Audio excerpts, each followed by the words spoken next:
Bismillahirrahmanirrahim. Assalamualaikum warahmatullahi wabarakatuh. Alhamdulillahilladzi bini'matihi tatimmus shalihat. Asyhadu an la ilaha illallah wahdahu la syarikalah. Wa asyhadu anna Muhammadan abduhu wa rasuluh. Allahumma salli ala Muhammadin wa ala alihi wa sahbihi ajma'in. Amma ba'du fa inna asdaqal hadisi kitabullah wa khairul hadi hadi Muhammadin sallallahu alaihi wasallam. Sahabat saudaraku, alhamdulillah bersyukur kita kepada Allah dengan mengucapkan kalimat alhamdulillah. Kita sampaikan salawat dan salam kepada Rasulullah dengan mengucapkan Allahumma salli ala Muhammadin wa ala alihi wa sahbihi ajma'in. Kembali bersama saya Anwar Ansari Mahdum. Kita mencoba untuk merangkai kebersamaan lewat Mekah menuju kesucian hati. Apa kabar sahabat, saudaraku dimanapun Anda berada? Senang sekali bisa kembali menyapa Anda di suasana yang semoga saja semua dalam kebaikan. Kita berada dalam suasana sehat, baik sehat lahir maupun batin. Dan yang terpenting adalah semoga kebersamaan kita dengan keluarga, dengan orang-orang terdekat kita, dengan sahabat kita, atau mereka orang yang menjadi teman sepekerja kita. Semuanya terus kita punya kemampuan menata kebersamaan dengan bijak, dengan arif, sehingga kualitas persaudaraan kita tetap terjaga dengan sebaik mungkin. Tidak lupa kita sampaikan salawat dan salam kepada Nabi akhir zaman, Rasulullah Muhammad sallallahu alaihi wasallam. Nabi yang hadir ke tengah-tengah umat memberikan kesejukan dan perginya meninggalkan kesan kebaikan. Nabi yang seluruh kehidupannya dicurahkan hanya untuk menyampaikan risalah kebenaran. Dan lagi-lagi kita bersyukur kepada Allah karena kita termasuk orang yang mendapatkan anugerah, mendapatkan karunia, yaitu hidayah yang diberikan Allah kepada kita. Nah, sahabat saudaraku yang dimuliakan Allah, pada kesempatan kajian Mekah meraih kesucian hati malam ini, tema yang akan kita sajikan adalah bagaimana kita meraih kehidupan yang penuh dengan keberkahan. Kita sadar betul sebagai manusia memang banyak kesalahan, banyak khilaf, banyak dosa, banyak maksiat. Oleh karena itu, jangan pernah berhenti untuk terus melakukan ikhtiar agar kebaikan demi kebaikan tertanam dalam kehidupan kita. Sebab kebaikan yang kita laksanakan, lebih-lebih ketaatan yang terus kita rajut, insya Allah akan mengurangi, bahkan mungkin akan menghapus kesalahan dan dosa-dosa yang pernah kita lakukan. Dan itu pernah disampaikan oleh Rasulullah SAW ketika beliau menyampaikan pesan kepada para sahabatnya. Wa atbi'is sayyi'atal hasanata tamhuha. Iringilah keburukan dengan kebaikan, maka Allah Subhanahu wa taala akan menghapus kesalahan-kesalahan yang pernah kita kerjakan. Sahabat, hidup memang tidak selamanya kita berada dalam kebaikan. Jalan hidup memang tidak selalu mulus. Ada saja hal-hal yang kadang-kadang membuat kita menjadi terasa bersalah. Entah karena kesengajaan, entah karena pengaruh dari luar, atau bahkan karena bisikan-bisikan syaitan yang tidak bisa kita kendalikan. Selama kita jadi manusia, memang kesalahan adalah manusiawi. Dan tidak ada manusia kecuali Rasulullah Shallallahu Alaihi Wasallam. Beliau adalah seorang hamba yang dimaksum. Tetapi di luar Rasulullah, kita hamba Allah, kita umat Rasulullah, rasanya memang tak pernah jauh dari kesalahan dan kekhilafan itu. Maka sahabat, agar kita bisa meraih kebeningan hati, kita punya kemampuan untuk terus bersandar kepada kemahakuasaan Allah, salah satu perkara yang harus kita terus kejar adalah bagaimana agar umur yang tersisa, waktu yang diberikan oleh Allah ini betul-betul menghadirkan keberkahan. Kenapa kita harus menghadirkan keberkahan dalam hidup? Karena dengan keberkahan yang Allah hadirkan kepada diri kita, kepada keluarga kita, kepada kehidupan kita, maka nuansa kehidupan akan semakin dinamis. Nuansa kehidupan akan semakin manis. Dan kita berharap keberkahan setiap waktu. Oleh karena itu, ketika kita menginginkan keberkahan, kita selalu berharap orang lain mendoakan kita. Dan ada doa yang tanpa sadar sebetulnya telah kita lantunkan setiap saat. Bahkan pada saat kita berjumpa kepada saudara kita, sahabat kita sesama muslim, kita mendoakan mereka. Dan mereka pun membalas mendoakan kita. Dan kalimat itu ternyata ada di dalam sebuah ungkapan yang setiap saat kita sampaikan. Kalimat itu ada di dalam kalimat salam. Assalamualaikum warahmatullahi wabarakatuh.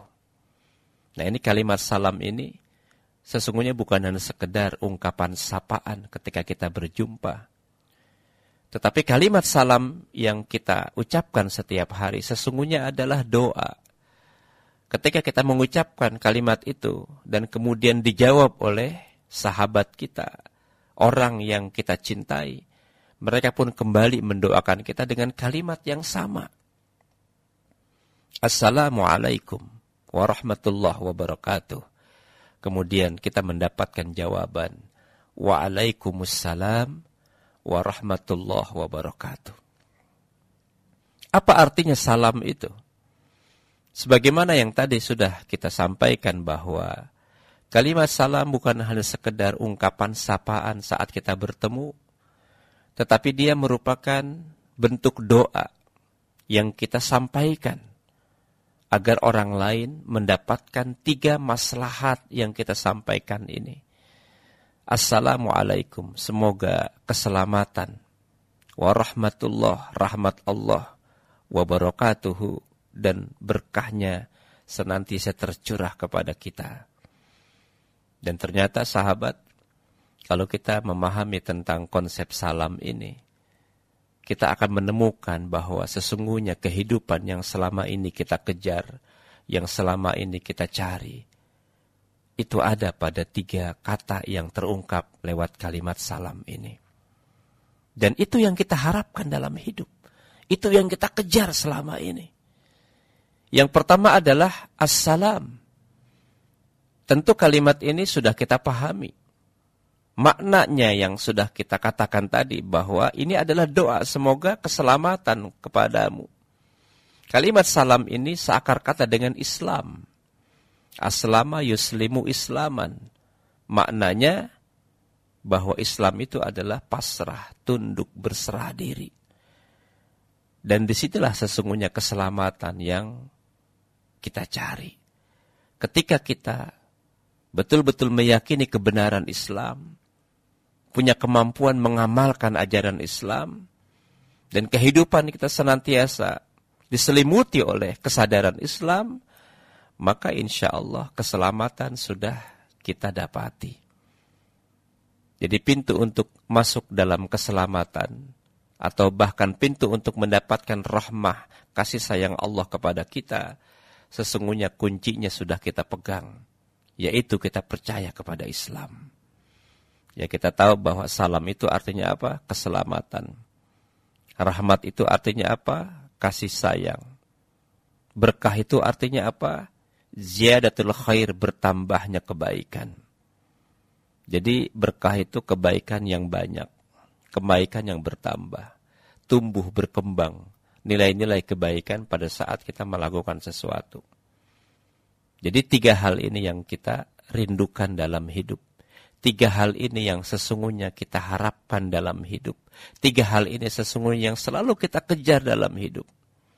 Yang pertama adalah keselamatan, yang kedua kasih sayang Allah, yang ketiga adalah kebaikan yang bertambah atau berkah itu sendiri. Subhanallah. Nah, sahabat saudaraku yang dimuliakan Allah Subhanahu wa taala. Jadi kalimat salam itu berasal dari kalimat yang kita inginkan dalam hidup. Ya, kita selalu mengucapkan salamah. Salamah itu adalah keselamatan. Keselamatan itu adalah ketika kita terhindar dari berbagai macam perkara-perkara yang tidak kita inginkan. Keselamatan itu adalah ketika kita terhindar dari perbuatan-perbuatan yang tidak baik. Ya. Salam itu adalah kedamaian. Salam itu adalah kesejahteraan. Salam itu adalah kebaikan-kebaikan yang terus bertambah. Nah, sebagaimana yang tadi sudah saya sampaikan bahwa kalimat salam itu seakar kata dengan kalimat Islam. Jadi sahabat, kalau kita ingin meraih kebeningan hati, maka tidak ada kunci yang mampu membuka hati itu menjadi bening, kecuali ketika kita menyadari diri kita bahwa Islam adalah agama yang paling benar. Nah, ini kuncinya itu dulu. Ya. Sebab betapapun kita berikhtiar begitu lama, begitu panjang, tapi kalau hati kita tertutup dari kebenaran Islam, rasanya makna untuk mendapatkan kebeningan hati itu tidak akan pernah mampu kita raih. Ya. Jadi secara harfiah, Islam itu kan artinya damai. Ya, pasrah diri. Oleh karena itu, orang-orang yang menginginkan kebersihan hatinya, maka dia harus total untuk berpasrah kepada sang pemilik hati itu. Ya, kepada Allah Subhanahu wa taala. Dan itulah sebaik-baik hamba yang senantiasa berada pada kesadaran Islam. Nah, kemudian sahabat saudaraku yang dimuliakan Allah. Yang kedua adalah rahmah. Wa rahmatullah. Kita mengharapkan setiap saat kasih sayang Allah datang kepada kita. Ketika kita sudah mendapatkan kasih-Nya, ketika kita sudah mendapatkan sayang-Nya, maka kita akan sangat amat mudah mendapatkan perkara-perkara yang lain. Sebab jika Allah sudah ridho dengan diri kita, dengan kehidupan kita, dengan ibadah kita, maka sudah barang pasti akan sangat amat mudah kita meraih perkara-perkara yang selalu menjadi impian kita, yaitu kebahagiaan hati, kebersihan diri. Jadi rahmah atau kasih sayang itu sangat kita butuhkan dalam hidup ini. Lebih-lebih rahmah dan kasih sayang Allah Subhanahu wa taala. Jadi jika Allah menyayangi kita sebagai hamba-Nya, maka tentu tidak akan dibiarkan kita menderita. Jika Allah sudah sayang kepada hamba-Nya, maka kita akan mendapatkan pertolongan dari Allah, mendapatkan bantuan dari Allah dalam menghadapi berbagai permasalahan hidup ini. Jadi ibarat orang tua kalau sayang anak, biasanya kan apa yang diinginkan anak itu diikuti. Ya. Orang tua kalau dia sayang kepada putra-putrinya, maka untuk mendapatkan ketenangan, mendapatkan kebahagiaan, dan agar sang anak betul-betul merasa kenyamanan, maka orang tua akan memberikan segala macam fasilitas untuk membahagiakan anak-anaknya. Seperti juga pada saat kita mencintai seseorang, kita sadar betul bahwa hati kita sangat dekat dengannya. Maka kedekatan itu, cinta itu membuat sesuatu yang kita korbankan terasa kecil. Ya, cinta itu Masya Allah membuat sesuatu yang jauh menjadi dekat. Sesuatu yang berat menjadi terasa ringan. Cinta menghadirkan kasih sayang yang tumbuh dari sebuah ketulusan hati, sehingga seberat apapun pengorbanan untuk orang yang dicintai, maka dia akan melakukan apa yang menjadi harapan sang pecintanya itu. Nah, begitulah jika Allah Subhanahu wa taala sudah memberikan rahmat kepada kita, maka Allah Subhanahu wa taala insyaallah akan menolong kita. Apalagi orang-orang yang memang dengan sadar memperjuangkan agama Allah, mendakwahkan agama Allah, hidup dalam jalan ya fisabilillah, maka yakinlah pertolongan Allah sangat amat dekat. Pertolongan Allah sangat amat dekat. Kita sering dalam hidup mengeluh karena berbagai persoalan yang datang kepada diri kita. Dalam keluhan kita lupa bahwa sesungguhnya ada Allah yang mendengar, Allah yang mengetahui, Allah yang melihat, dan Allah yang menentukan. Jadi ketika pertama kali kita mendapatkan berbagai persoalan hidup yang tidak menyenangkan, ketika pertama kali kita mendapatkan suatu persoalan yang menderitakan, maka yang harus kita lakukan adalah kesadaran untuk kembali kepada Allah. Ya, makanya ketika kita mendengar informasi ada musibah, apalagi musibah kematian, kita selalu mengucapkan kalimat istirja. Inna lillahi wa inna ilaihi raji'un. Sesungguhnya kita ini milik Allah dan akan kembali kepada Allah. Kenapa kalimat ini penting kita ucapkan? Bukan hanya sebatas ungkapan pada saat mendengar musibah itu datang. Tapi kalimat istirja ini hakikatnya adalah kalimat kesadaran. Kenapa kita sadar? Memang semuanya Allah yang menentukan. Kita hidup dan dihidupkan oleh Allah. Ya, kita ada dari ketiadaan, kemudian diadakan oleh Allah. Berawal dari Allah, kembali kepada Allah. Dengan kesadaran ini, maka ketika sesuatu itu hilang dari diri kita, maka kita akan semakin yakin menapaki hidup ke depan. Akan semakin percaya bahwa sesungguhnya memang itulah takdir yang telah ditetapkan Allah untuk kita. Jadi sahabat, kalau orang menyadari tentang sesuatu, apapun yang dimilikinya adalah milik Allah, maka ketika dia hilang dari dirinya, dia akan memunculkan sifat ridho, sifat ikhlas, dan dia tidak akan pernah berlebihan dalam kesedihan panjang. Banyak di antara kita yang berlarut-larut dalam kesedihan.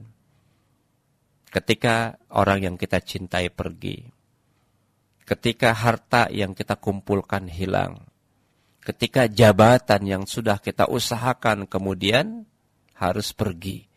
Banyak orang yang tidak bisa menerima kenyataan hidup. Padahal apapun yang kita kumpulkan satu saat pasti akan hilang. Makanan selezat apapun yang kita rasakan satu saat dia akan menjadi sampah. Kemana mereka yang sudah kita kumpulkan? Kemana saudara-saudara kita yang dulu bersama kita? Kemana orang tua kita hari ini pergi? Mereka kembali kepada sang pemiliknya. Jadi kalimat istirja ini adalah sebuah kalimat kesadaran bahwa sesungguhnya setiap apapun yang kita miliki satu saat akan pergi. Masih ingatkah kita akan sebuah wasiat yang disampaikan malaikat Jibril kepada Rasulullah sallallahu alaihi wasallam? Ya, malaikat datang kepada Rasulullah menyampaikan wasiat, menyampaikan pesan, menyampaikan nasihat. Apa kata malaikat Jibril? Ya Muhammad, isma syi'ta fa innaka mayyitun, wa ahbib man syi'ta fa innaka mufariquh, wa amal ma syi'ta fa innaka majziyun bih. Ya Muhammad, hiduplah sesukamu. Tapi ketahuilah satu saat engkau akan mati. Cintailah siapapun orang yang engkau suka. Tapi sadarilah bahwa sesungguhnya orang yang kamu cintai, yang kamu sukai, satu saat dia akan meninggalkan kita. Berbuatlah apapun yang kamu mau. Tapi ketahuilah bahwa perbuatanmu akan dimintai pertanggungjawaban. Nah, ini penting sahabat. Sebagai satu bentuk kesadaran kita bahwa kita bukanlah siapa-siapa dan bukanlah apa-apa. Yang kita miliki bukan milik kita yang sesungguhnya. Yang kita kumpulkan satu saat akan hilang. Orang yang kita cintai pun satu saat akan pergi atau kita yang pergi meninggalkannya. Jadi kita membutuhkan yang pertama adalah salam. Yang kedua adalah rahmatullah. Ya, subhanallah. Kemudian yang ketiga yang kita butuhkan apa? Berkah. Ya. Berkah ini penting. Keberkahan itu maknanya adalah kebaikan yang banyak.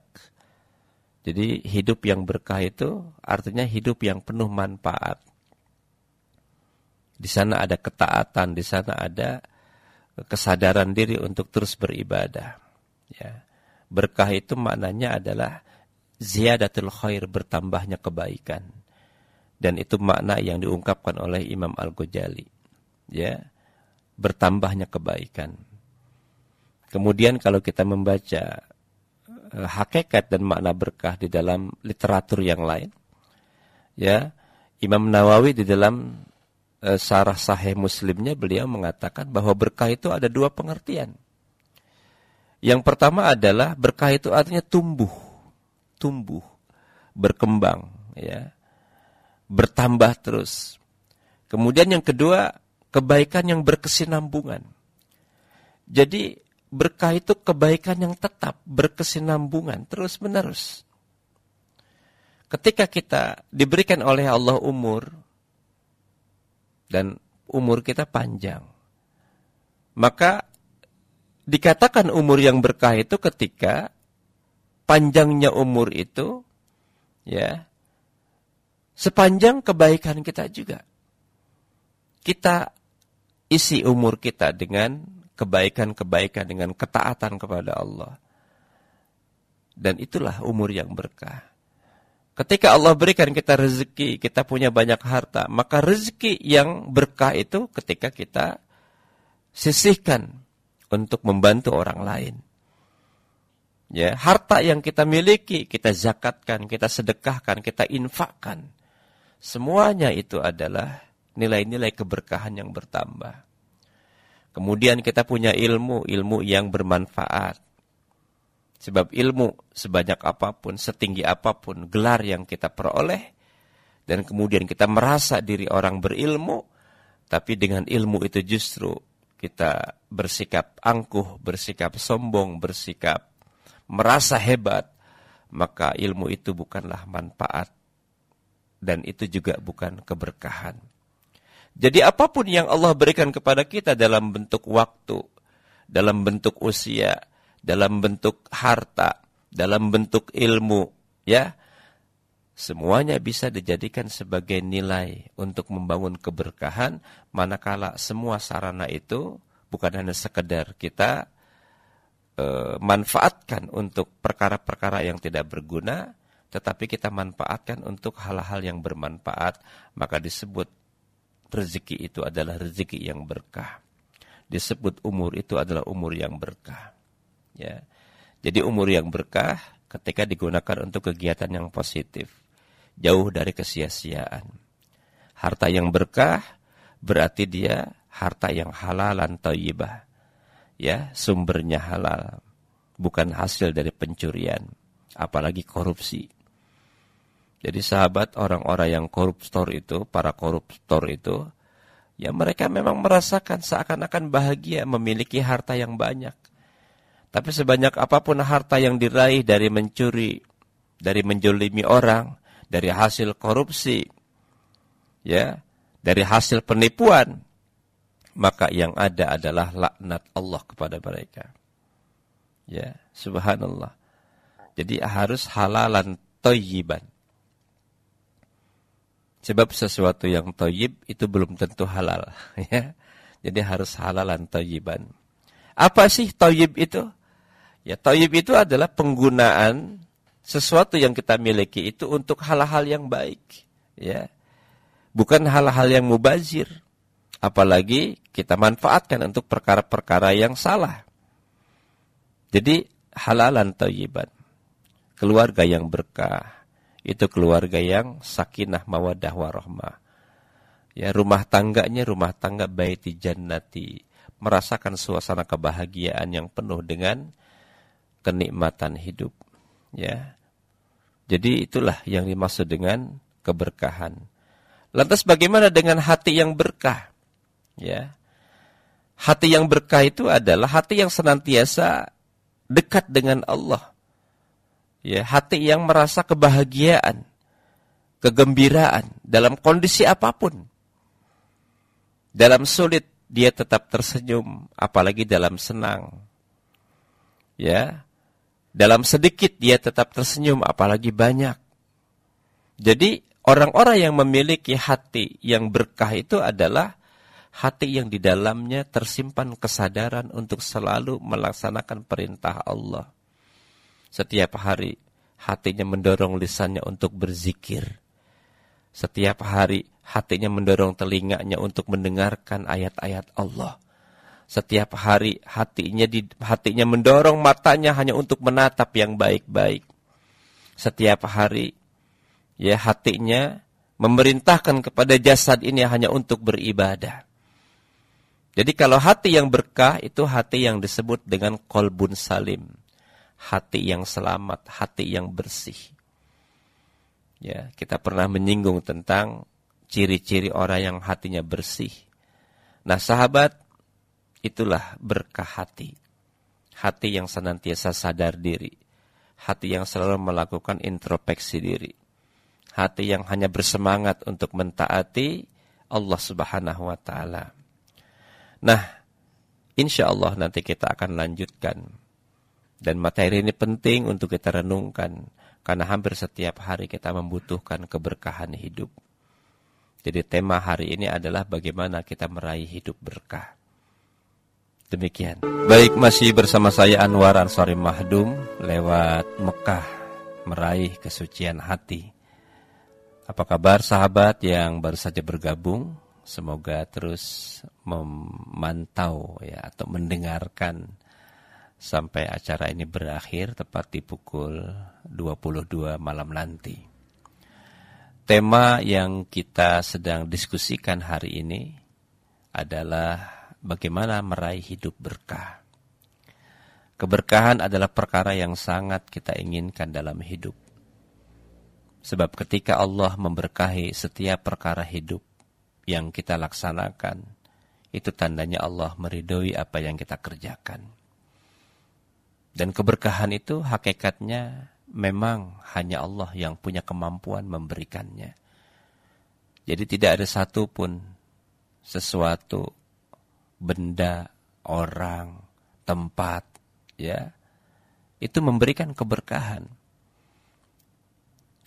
Kalaupun kemudian ada tempat yang seakan-akan kita yakini ada keberkahannya, maka sesungguhnya Allah juga yang menetapkan keberkahan itu.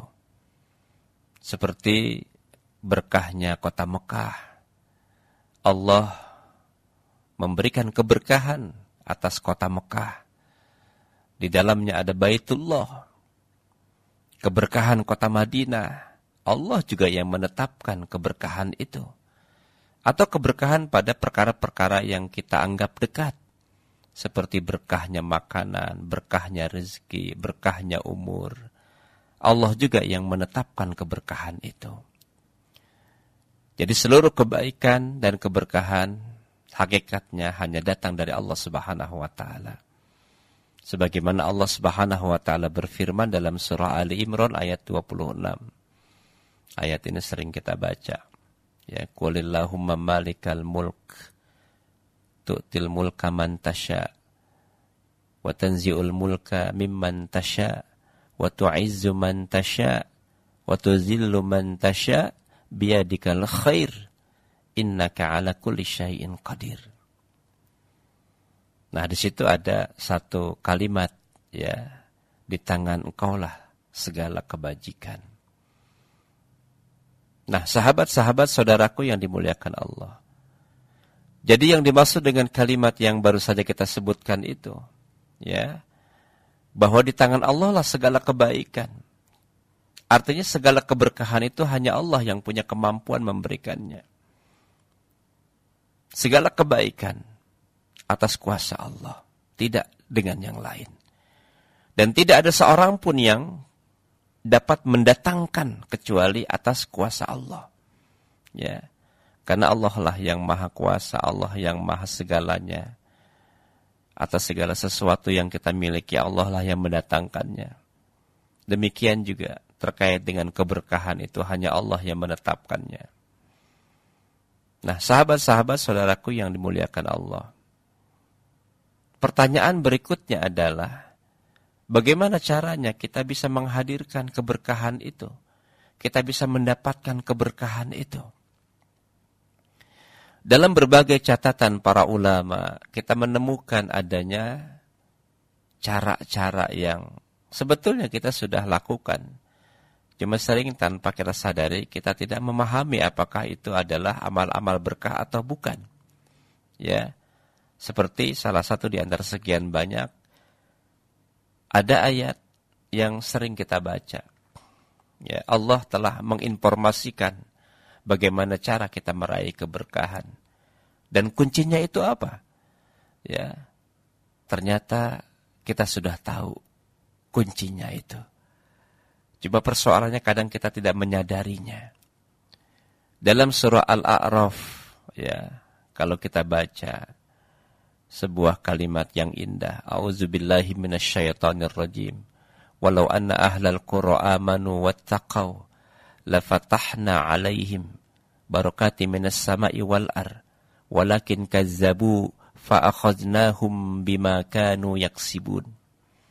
Ya, Allah mengatakan dalam ayat ini, walau anna ahlal qura, jikalau sekiranya penduduk negeri-negeri beriman, amanu wattaqau, ya, beriman dan bertakwa.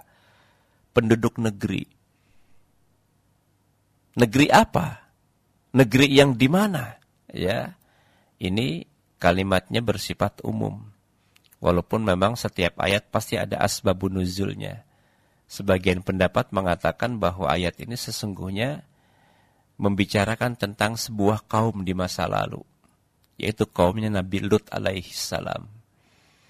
Allah telah berkahi sebetulnya dengan hadirnya seorang nabi, seorang rasul, utusan Allah. Tapi kemudian hidup mereka tidak mendapatkan keberkahan karena mereka tidak mau beriman dan bertakwa kepada Allah. Maka Allah katakan dalam ayat ini, walau anna ahlal qura amanu wattaqau. Ya, jika sekiranya penduduk negeri-negeri itu beriman dan bertakwa kepada Allah, ya, la fatahna 'alaihim barakati minas sama'i wal ar. Pastilah kami, kata Allah, akan melimpahkan kepada mereka berkah dari langit dan dari bumi. Ya. Walakin, akan tetapi, kazzabu fa akhadnahum bima kanu yaksibun. Ya. Mereka mendustakan ayat-ayat kami itu, maka kami siksa mereka disebabkan karena perbuatan mereka. Jadi sahabat saudaraku yang dimuliakan Allah, perangkat yang mendatangkan keberkahan itu ketika kita beriman dengan iman yang sempurna. Ketika kita bertakwa dengan ketakwaan yang sebenar-benarnya takwa. Ya ayyuhalladzina amanu taqullaha haqqa tuqatih wala tamutunna illa wa antum muslimun. Hai orang-orang yang beriman, bertakwalah kepada Allah dengan sebenar-benarnya takwa. Jadi iman yang benar, takwa yang benar. Iman yang benar akan melahirkan ketakwaan yang benar. Tetapi iman yang salah, iman yang keliru juga akan melahirkan ketakwaan yang keliru. Maka konsep keimanan dalam Islam adalah dasar berpijak bagi kita untuk melangkah. Apapun kalau dasarnya itu iman, maka insya Allah dia jadi berkah. Ya seperti puasa Ramadan. Man shoma Ramadana imanan wahtisaban ghufira lahu ma taqaddama min zambi. Barang siapa yang beriman, barang siapa yang melaksanakan puasa di bulan Ramadan karena dasar iman dan ihtisaban, ya, kita mengharapkan ganjaran kebaikan dari Allah, maka Allah akan menghapus kesalahan-kesalahan kita yang telah lalu. Jadi semua amal ibadah itu harus dasarnya iman. Dan orang yang tidak beriman kepada Allah, dia beribadah sesuai dengan kaedah-kaedah Islam, maka tidak pernah ada nilai baginya. Jadi yang membuat nilai ibadah itu menjadi berkah, yang membuat ibadah itu menjadi baik, yang membuat ibadah itu menjadi kebaikan di hadapan Allah, itu bukan karena kesempurnaan kita melaksanakannya, tapi karena ada iman di dalam hati kita.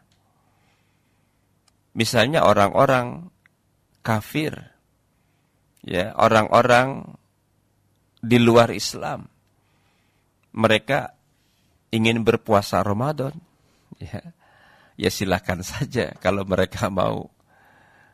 Ya, mereka melaksanakan ibadah sholat, ya, tapi tidak ada nilainya bagi mereka. Mereka mungkin bisa belajar, bisa menyempurnakan rukun sujudnya, ya, rukuknya, sujudnya.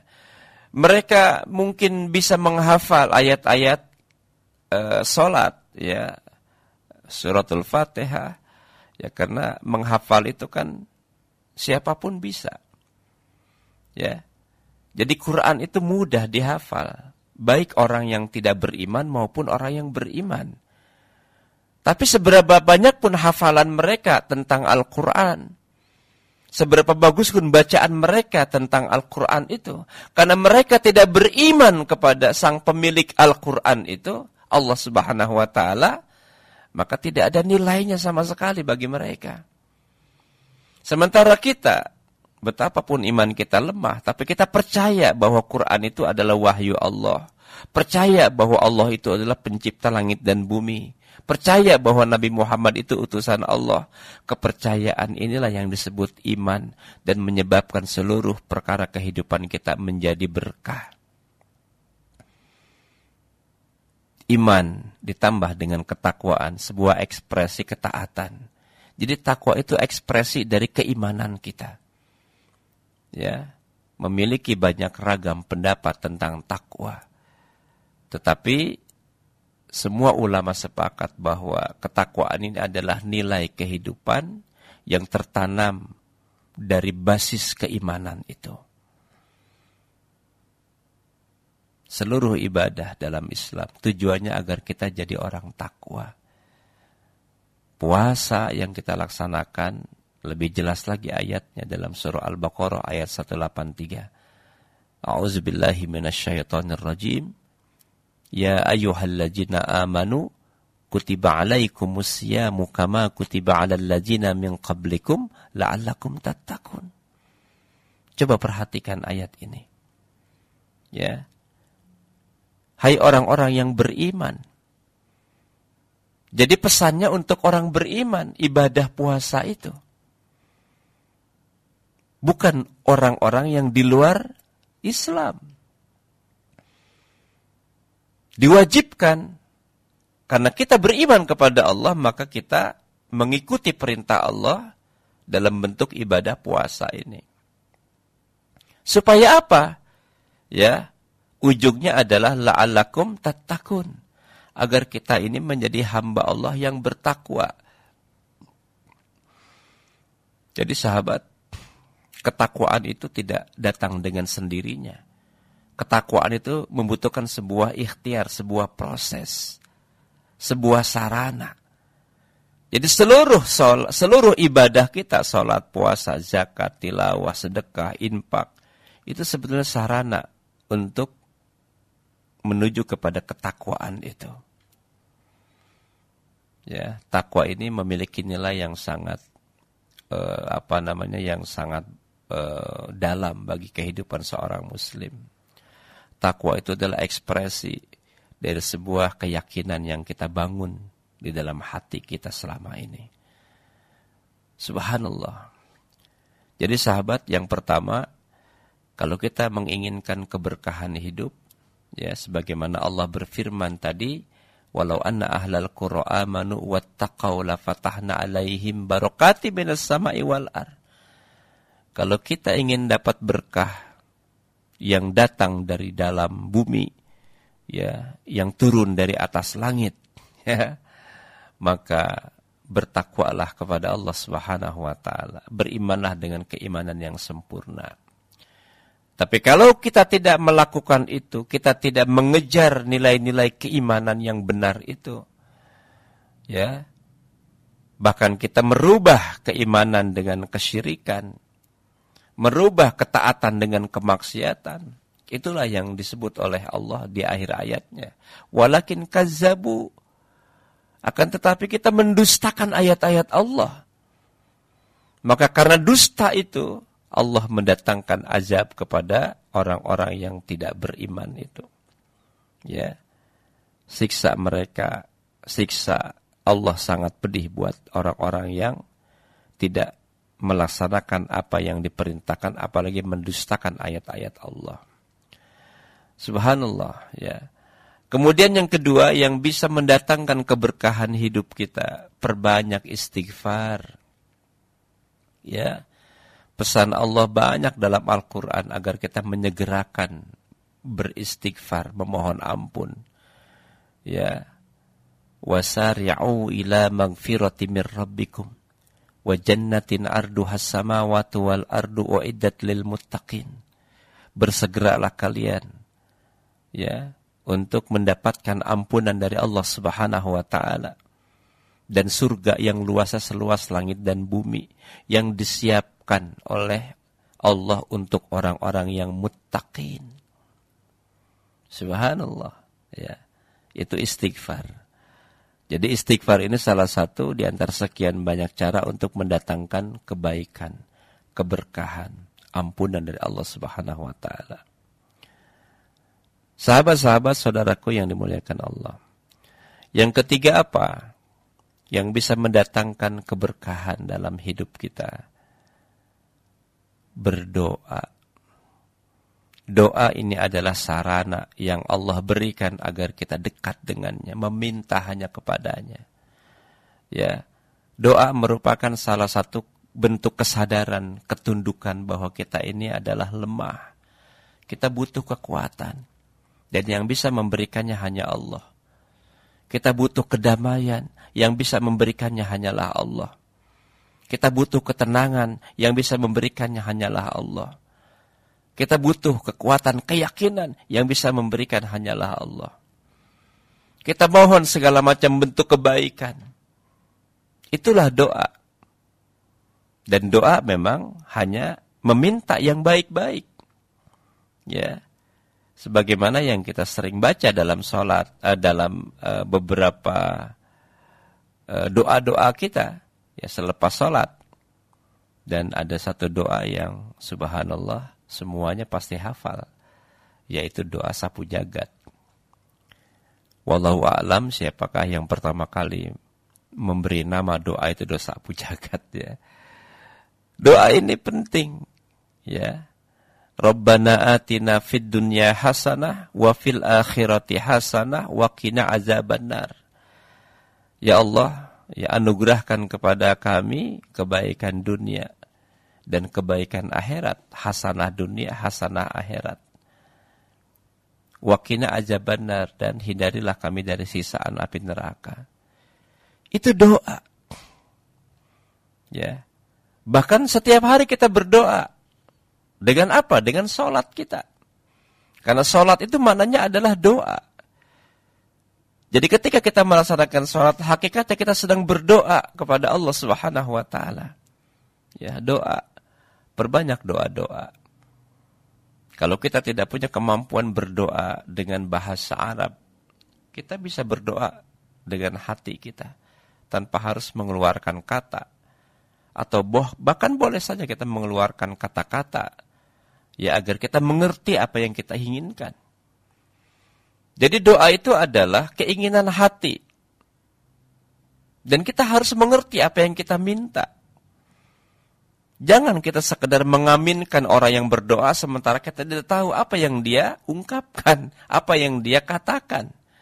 Boleh jadi ketika kita berdoa dan kemudian kita mengaminkan doa orang lain dengan menggunakan bahasa Arab, boleh jadi sesungguhnya doa itu bukan untuk kita, tapi dia sampaikan doa untuk yang lain. Karena kita tidak mengerti bahasanya, maka kita amin saja. Jadi doa ini penting sekali, sahabat saudaraku. Ya, Allahumma hdini fiman hadait, wa afini fiman afait, wa tawallani fiman tawallait, dan seterusnya. Itu doa-doa. Ya Allah, berilah aku petunjuk sebagaimana orang yang telah Engkau beri petunjuk, dan seterusnya. Ya Allahumma inna nas'aluka salamatan fid din, dan seterusnya. Atau doa-doa yang terdapat di dalam Al-Quran. Banyak sekali doa-doa yang terdapat di dalam Al-Quran. Rabbana zolamna anfusana wa ilam tagfir lana wa tarhamna lanakunanna minal khasirin. Ya, Rabbana hablana min azwajina wa zurriyatina qurrata a'yun waj'alna lil muttaqina imama. Banyak doa-doa dalam Quran. Dan itu sebetulnya adalah sarana yang sengaja Allah tetapkan untuk kita semua. Dan setiap doa dalam Al-Quran memiliki sejarah. Ayat-ayat dalam Al-Quran yang berbentuk doa memiliki asbabun nuzul. Ya, Nabi Musa alaihissalam berdoa memohon kepada Allah agar hatinya dilapangkan, urusannya dimudahkan, kata-katanya didengarkan. Rabbis shrah li sadri wa yassir li amri wahlul 'uqdatam min lisani yafqahu qawli. Jadi doa ini jangan pernah diabaikan. Letupan-letupan hati memohon kepada Sang Ilahi, sampaikan di tengah suasana ketika hati kita tengah merasakan kegundahan, berdoa, mohon kepada Allah. Ya. Jadi sahabat, itulah pentingnya kita memahami tentang konsep-konsep terkait tentang keberkahan itu. Kemudian apalagi yang bisa mendatangkan keberkahan? Ya amal soleh, ya amal yang baik, berbuat baik. Di situ ada silaturahim. Silaturahim mendatangkan keberkahan. Ya, menampilkan perilaku yang ahsan, yang baik kepada orang lain. Akhlak itu mendatangkan keberkahan. Ya, akhlak mendatangkan keberkahan. Dalam satu riwayat dari Abu Hurairah, Rasulullah bersabda, siapa yang suka dilapangkan rezekinya dan dipanjangkan umurnya, hendaklah ia menyambung tali silaturahim. Berkah silaturahim itu. Ya. Jadi kebaikan-kebaikan yang bertambah. Kemudian kepedulian kita kepada orang lain. Kedermawanan yang kita berikan kepada orang lain. Ini memiliki nilai yang sangat amat besar. Ya, tentang bagaimana kita membangun kebersamaan, saling asih, saling asah, saling asuh. Nah, sahabat-sahabat, itulah beberapa perkara-perkara yang bisa mendatangkan keberkahan bagi kehidupan kita. Subhanallah walhamdulillah, wala ilaha illallah wallahu akbar. Baik, masih bersama saya Anwar Ansori Mahdum lewat Mekah, meraih kesucian hati. Alhamdulillah, kita sudah merangkai kebersamaan beberapa menit dan masih tersisa untuk terus kita mendengarkan renungan-renungan kolbu melalui Mekah. Apa kabar Bapak Ibu yang masih mendengarkan? Semoga tetap istiqomah ya sampai akhir acara ini selesai. Kita tengah berbicara tentang bagaimana meraih keberkahan hati atau bagaimana kita meraih keberkahan hidup. Saya selalu mengatakan dalam berbagai kesempatan bahwa hidup bukan hanya sebatas hidup, tetapi untuk yang maha hidup. Hidup bukan hanya sebatas ada, tapi bagaimana kita punya kemampuan memanfaatkan keberadaan kita sebagaimana Allah menciptakan kita, tidak mengada-ngada. Dan memang benar adanya bahwa Allah menciptakan kita dengan segala kenikmatan, kesempurnaan, anugerah. Dan kita tidak boleh mengabaikan kenikmatan itu. Berapa banyak kita menjalani kehidupan, diberikan kenikmatan oleh Allah. Bahkan ada kenikmatan yang tidak kita minta, Allah sempurnakan kepada kita.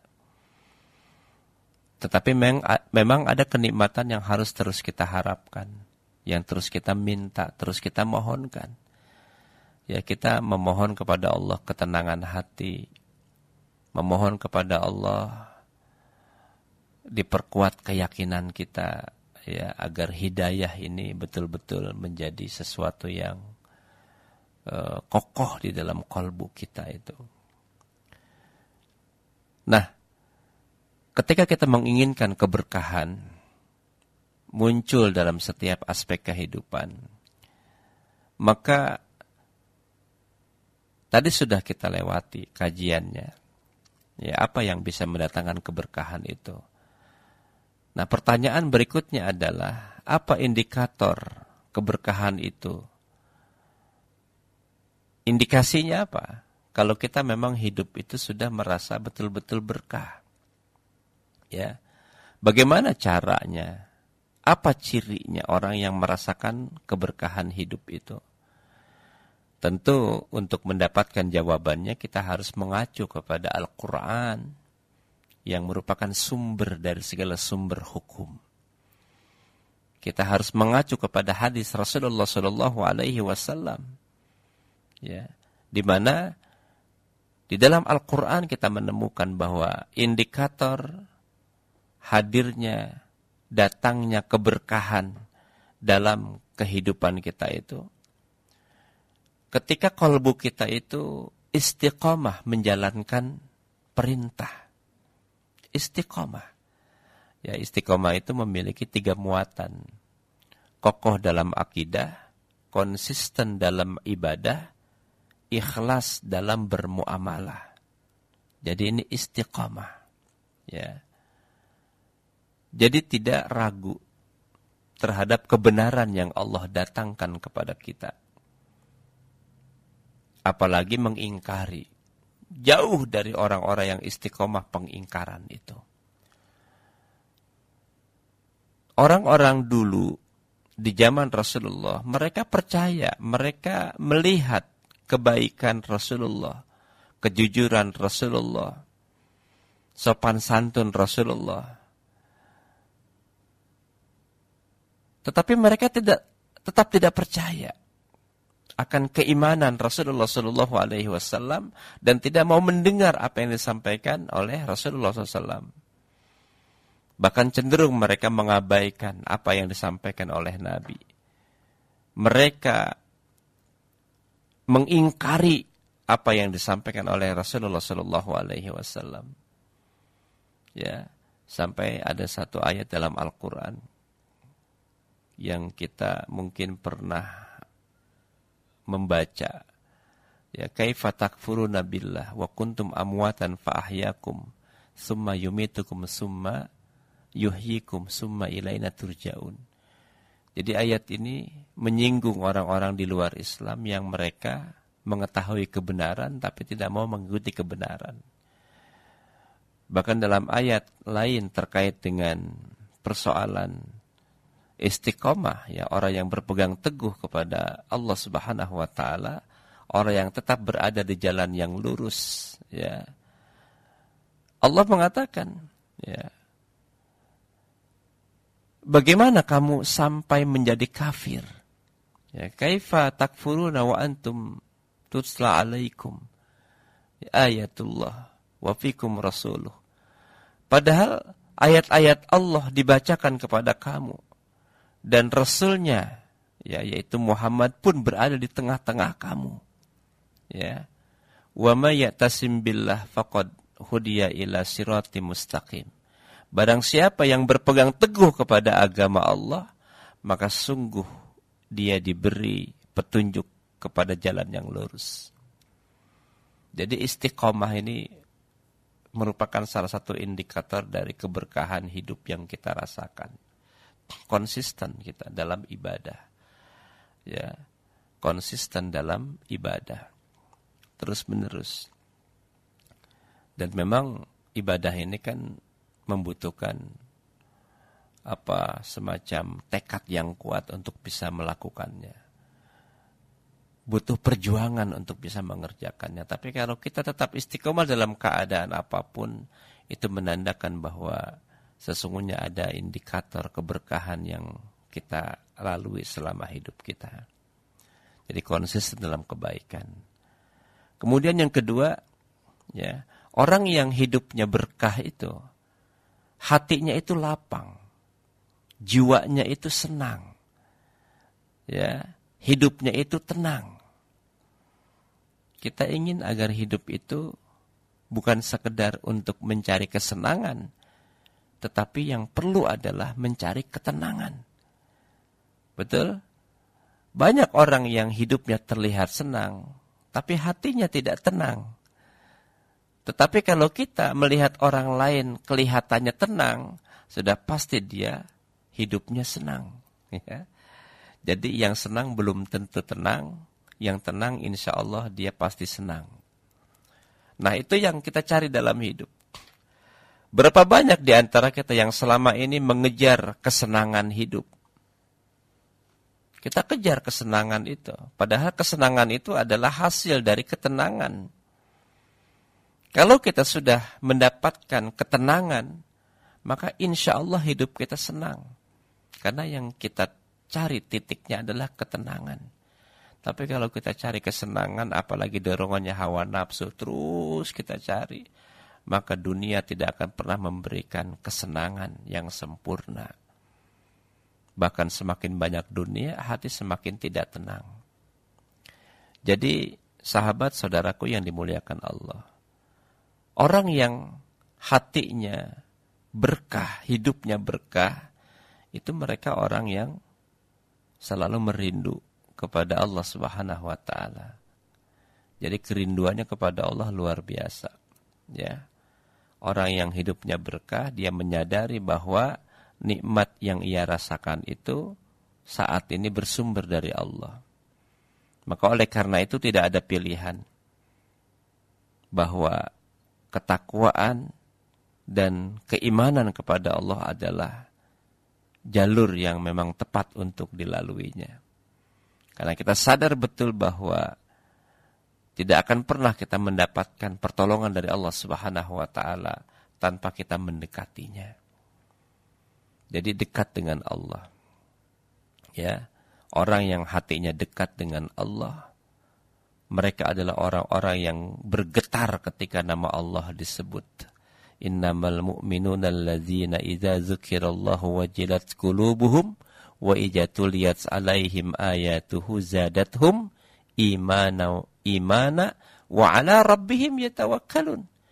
Sesungguhnya orang-orang yang beriman ialah mereka yang bila disebut nama Allah gemetarlah hati mereka. Dan apabila dibacakan ayat-ayatnya bertambahlah iman mereka karenanya. Dan hanya kepadanya lah mereka bertawakal. Jadi rasa tawakalnya itu kuat.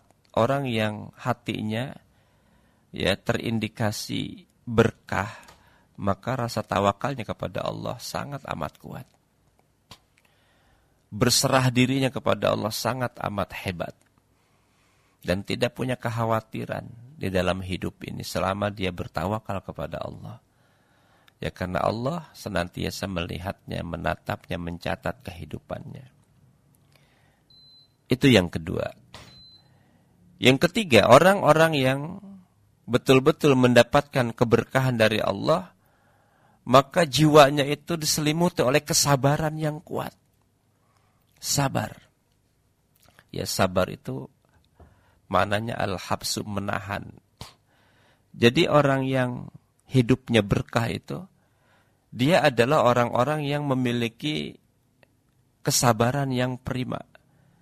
Ya, dia bertahan di dalam berbagai keadaan. Walaupun kondisinya tidak baik dalam urusan ekonomi, tapi dia tetap bersabar dalam taat kepada Allah Subhanahu wa taala. Walaupun dia sedang mendapatkan musibah yang berat dalam sakitnya, dia tetap bersabar dalam takwa kepada Allah Subhanahu wa taala. Ya, para ulama membagi 3 bentuk sabar. Yang pertama ada sabar dalam dalam beribadah. Ya, sabar dalam beribadah, dalam ketaatan. Yang kedua, sabar dalam melaksanakan kewajiban. Dan yang ketiga, sabar dalam takdir yang Allah tetapkan. Jadi ini adalah bentuk kesabaran. Nah, sahabat-sahabat, memang tidak mudah menjadi orang sabar itu. Ya. Sulit sekali, berat sekali di tengah tantangan kehidupan yang semakin hedonis. Di tengah masyarakat manusia yang semakin tipis daya ruhaninya. Kita sadari bahwa saat ini banyak orang yang sudah kehilangan hati nurani. Bagaimana caranya kalau kita tahu bahwa orang kehilangan hati nurani? Lihat, mereka sudah tidak lagi memperdulikan perkara-perkara yang baik. Ya, mereka mengejar harta, saling hasut, saling sikat, saling sikut, ya kan? Manusia sudah tidak lagi berpikir tentang orang lain. Tapi yang dipikirkan adalah dirinya sendiri dan hawa nafsunya. Ketika ini terjadi, maka hati nurani lama-lama bisa tumpul, bahkan bisa mati. Jadi kesabaran ini penting, ya. Bahkan dalam satu ayat Allah Subhanahu wa taala berfirman, ya, ya ayyuhallazina amanu isbiru wasabiru warabitu wattaqullaha la'allakum tuflihun. Ya, dalam surah Ali Imran ayat 200. Hai orang-orang yang beriman, bersabarlah kamu dan kuatlah. Kuatkanlah kesabaranmu. Dan tetaplah bersiap siaga di perbatasan negerimu dan bertakwalah kepada Allah supaya kamu beruntung. Ya. Ista'inu bisabri wassalah. Mintalah pertolongan kepada Allah dengan sabar dan salat. Jadi berkah itu bukan hanya sekedar terkait tentang umur, tapi sikap, tingkah laku, cara kita memiliki, cara kita berpikir tentang hidup, cara kita menerima kenyataan hidup. Di situ juga ada nilai keberkahan yang harus dibangun. Ya. Nah, kemudian orang yang mendapatkan keberkahan hidup itu orang yang memiliki qalbun syakirun, hati yang selalu bersyukur. Ya, qalbun syakirun. Dia pandai bersyukur kepada apa yang menjadi keharusannya dia bersyukur. Ya. Lagi pula bersyukur kepada Allah itu kan tidak ada ruginya, malah kita untung. La in syakartum la azidannakum wa la in kafartum inna azabi lasyadid. Berapa banyak kita bersyukur kepada Allah dan sebanyak itu juga Allah akan ganti. Bahkan Allah akan tambah kebaikan-kebaikan untuk kita. Jadi syukur itu adalah satu nilai kehidupan yang dengannya kita semakin berkah. Ya, yang sedikit kita syukuri, yang banyak apalagi. Syukur kepada Allah. Ya.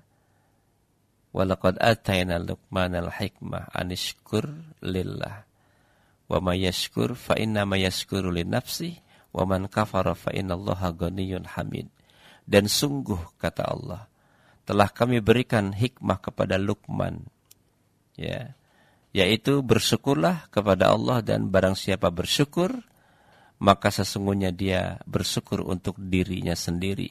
Dan barang siapa yang tidak bersyukur, ya, atau kufur, maka sesungguhnya Allah maha terpuji dan maha kaya. Jadi sahabat-sahabat, mari kita menjadi hamba yang bersyukur atas nikmat yang Allah berikan. Insya Allah dengan bersyukur kepada Allah, maka Allah akan tambah nikmat kepada kita. Dan syukur juga mendatangkan keberkahan dalam setiap aspek kehidupan kita. Subhanallah walhamdulillah wala ilaha illallah wallahu akbar. Baik, masih bersama saya Anwar Ansari Mahdum lewat Mekah meraih kebeningan hati. Sahabat saudaraku yang dimuliakan Allah, tidak terasa waktu terus bergulir dan kita sudah berada di penghujung renungan menuju kebeningan hati. Sahabat, tidak ada perkara yang membahagiakan. Tidak ada sesuatu yang paling menyenangkan dalam hidup kecuali ketika kita meraih keberkahan, di mana setiap bertambahnya umur, maka bertambah juga ketaatan. Setiap bertambahnya rezeki, maka akan semakin mudah kita memanfaatkan. Dan itulah keberkahan. Berkah hanya datang dari Allah Subhanahu wa Ta'ala. Karena memang Dialah pemilik segala keberkahan itu. Maka berharap keberkahan hanya kepada Allah. Meminta berkah hanya mendekatkan diri kepada Allah. Dan jangan pernah kita meminta berkah kecuali hanya kepada Allah. Begitulah para nabi terdahulu mencontohkan bagaimana mereka mengharapkan keberkahan hidup. Hanya meminta kepada Allah, bukan dengan yang lain. Nah, sahabat-sahabat saudaraku yang dimuliakan Allah, kita menjalani kehidupan dengan diberikannya waktu. Waktu itu adalah umur kita. Umur adalah waktu kita. Dan tidak lama kehidupan ini. Walaupun memang hanya Allah yang tahu kapan kita akan mengakhiri hidup ini. Sebab hidup dan mati hanyalah milik Allah. Alladzi khalaqal mauta wal hayata liyabluwakum ayyukum ahsanu amala. Allah Dialah yang menciptakan hidup dan mati supaya Dia menguji kamu. Ya, siapa yang paling ahsan amalnya, yang paling baik ibadahnya. Jadi kebaikan itu ya bukan hanya perkara kita mampu melakukannya, tapi kebaikan itu adalah perkara benarnya. Ibadah itu bukan berapa banyak yang kita lakukan, tapi seberapa benar yang kita kerjakan. Nah, sahabat-sahabat saudaraku, mudah-mudahan materi yang kita sajikan malam ini sedikit bisa memberikan kita penjelasan dan juga bertambah keyakinan kita akan kebenaran. Teruslah bergerak menjalani hidup sesuai dengan aturan yang maha hidup. Teruslah berkarya untuk mendapatkan sarana hidup. Dan insya Allah kita akan punya kemampuan untuk mengikuti apa yang diperintahkan oleh Allah Subhanahu wa Ta'ala. Sahabat, demikian. Selamat beristirahat. Semoga kita bisa berjumpa lagi di kesempatan Mekah berikutnya. Saya Anwar Ansari Mahdum undur diri dari ruang dengar Anda. Subhanaka Allahumma wa bihamdika asyhadu an la ilaha illa anta astaghfiruka wa atubu ilaik. Assalamualaikum